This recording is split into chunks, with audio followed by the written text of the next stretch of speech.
Hello everyone, and welcome to the Diary of a Butler. Now this is something a little bit different from me. This is what you would call a traditional podcast format. As a lot of you will know, I've done a lot of videos. I started doing videos on YouTube during lockdown when I had to close up my butler school because we couldn't have a physical butler school, and I moved my training online. And a lot of that training I made free for everyone through my YouTube channel. Now, I've always, within that, I've sort of steered clear and tried to avoid really just sort of chatting about myself. I try to keep it about instruction. I try to keep it about, tips, ways of becoming a butler, ways of doing better as a butler.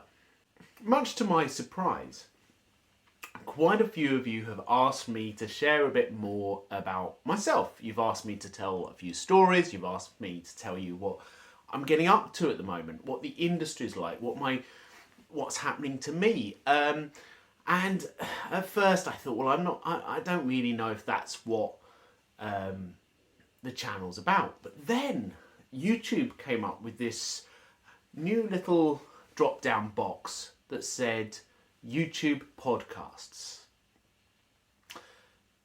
And I thought, podcasts, that's a good idea. And what will I do? Let's do a diary. Let me just tell you what's sort of going on for me at the moment. I'll also tell you some stories from what's happened to me in the past. Hopefully you'll gain some useful insight from my podcast. Hopefully that it's going to be something that's going to be of use to you. Okay, so what am I getting up to right now, other than making this video? Well, this is a really funny time of year for me in my business, because January has just gone and no one does anything really in January. February is when everything starts to happen. It's when all the bookings start flooding in for the year. So we've been dealing with loads of admin, loads of bookings, loads of stuff like that. But weirdly, we're still not sending mini butlers to different places because the season hasn't started. So I feel like I'm working very hard, but not really doing the fun stuff that I enjoy, which is being a butler and going out there and doing it. That's another thing that people ask me quite a lot, because obviously, I'm running this company. So do I still work as a butler? And yes, I do. And it's very important to me, because I don't think I would be able to be a good trainer if I wasn't out there at the coalface, seeing how trends were changing, seeing how the clients were changing, because these aren't the same clients that I used to look after when I started in butlering. When I started in butlering 20 years ago, a large percentage of the people that I look after now were not born into wealth. They've made their own wealth within their own lifetime. They are now multi-millionaires or billionaires within their own lifetime. An extraordinary achievement. They're highly intelligent, highly articulate, highly driven. So if you want to be a butler for them, you have to be the same. You cannot be the slow-moving, dusty butler of yore, okay? You have to be quick, you have to be agile, you have to be intelligent as well.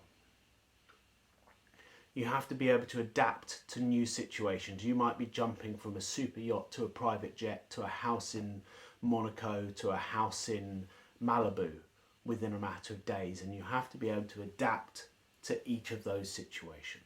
And for me, that's what training needs to be about. Now, yes, I do train people on how to polish shoes, how to polish silver.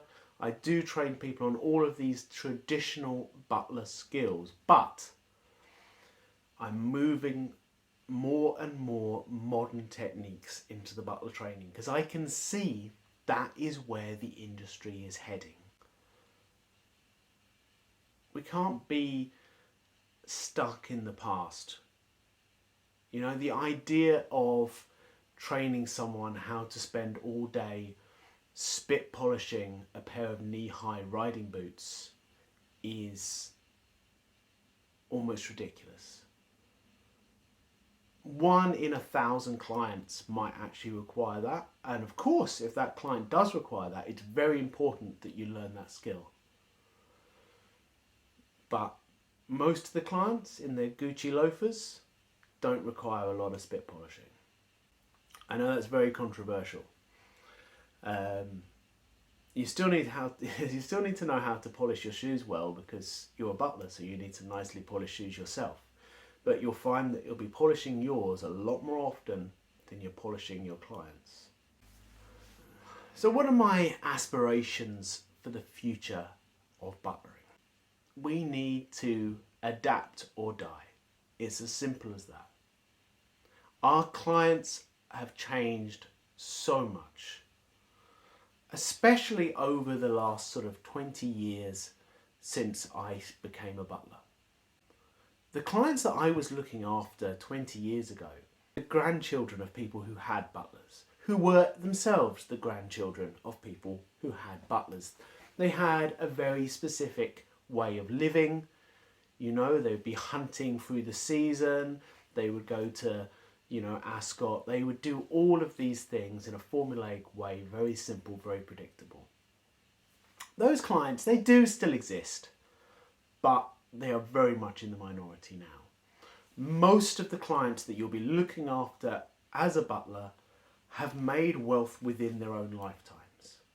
These are people who have become millionaires or even billionaires within their own lifetimes. And for anyone who does that, they are driven, they are intelligent, they are something very special. So to be a butler for them, you have to be something very special as well. You have to be able to run their lives and their homes for them how they want them to be run. That's all from me.